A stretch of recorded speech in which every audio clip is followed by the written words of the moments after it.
Welcome back. This is Dan Havey with CF Ninja Hacks, and in this video we are going to continue looking at an accordion inside of ClickFunnels 2.0. And the reason why is because Chris came back with a couple more questions about how can we do certain things in there. And let me just make sure I got a live page up here and running. And so the first question he had is, well, what about if we hover over something? Can we make the background change the color? And so we put that in there to change the background color as well. So we have that there.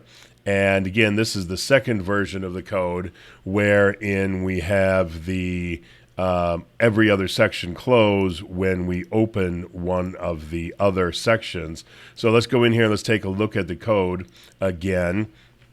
And let me just see here. I'll just blow this up so we can see the whole thing. Now, what we did in the second part here, before I go any further, in the second part here, Chris says, well, what if we did the same thing, but we did it with rows instead of just singular elements? And so that's what we're going to work on here real quickly. But what you're going to see is that the CSS remains exactly the same.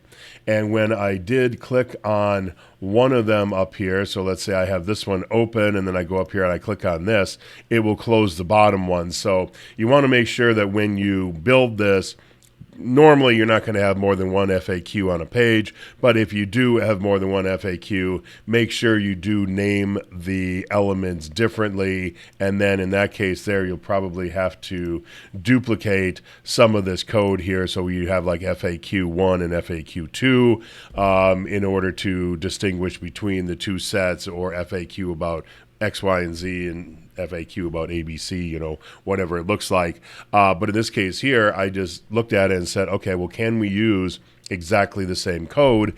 And the answer was yes. And I did go through all the code in the first video, so I'm not going to go through it again. So this here is really example number one up here at the top, the code for if you want to be able to leave the sections open as you open up another section. This down here is a little more complicated in that we are closing each one of the FAQ sections when we open up a new one, and that's the only difference here. But otherwise, I used exactly the same code for both of these situations right here. So let me just show you real quickly what you got to do to set this one up.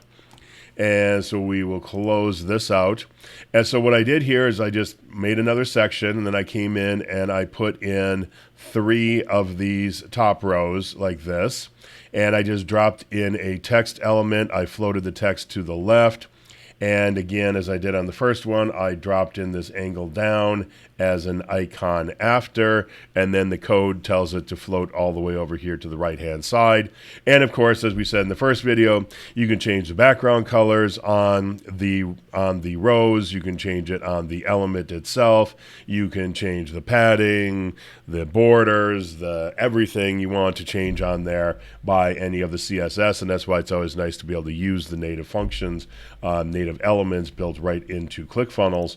And then the other thing we had to do is we came in and again we set up a data title, and here I call the data title FAQ row -1, whereas up here at the top what I did is I just called this one here, let me see here, FAQ1. So for the rows, I put the word row in there after FAQ, but because of the code is set in here to, in this case here, just pick up the FAQ. It says the data title contains FAQ right there. Or in the footer code down here, data title includes, data title contains FAQ. Data title contains answer down here. Therefore, it's able to do exactly the same thing, because if we get down to the lower row here, you're going to see we come over and we had here answer row, whereas up at the top it was just answer -1. Here it's answer row -1.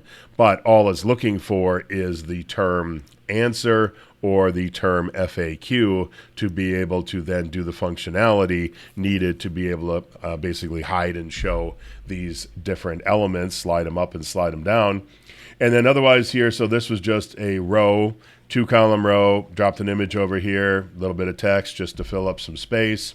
And then up here, as you saw, the row has a slight reddish color. And then again, I put into the code here on the second go around that when we hover over anything that contains FAQ, the background color is going to be a light blue color.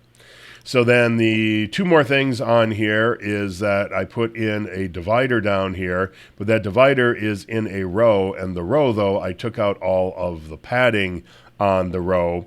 So let me see here if we can get to the row from here. We can go, so we just click on the element itself. We can come up here to the top and we can go to the breadcrumbs. We can come over here to the row and we want to take out the side padding right there. That's what, because what I want to do is I want to make this 100% width. So I take out the side padding and I can make it 100% width. But there's two places you need to take that out. And the other place is in the column itself. So again, we go into the element, we come up here to the column. And again, here, there is natively set 16 pixels of right and left margin. And so we want to take out those 16 pixels as well. Then our little black bar will go all the way across, and it's like 30% opacity or something is what I put in here. And of course, you put in whatever you like, or if you don't want to put this in at all, you don't have to. And the other way, remember, of getting to those singular dividers is to come up here, click on Layout at the top, come down, and here we have our row. So let me just show you that row. Let me put some top and bottom padding in here so we can actually find this row.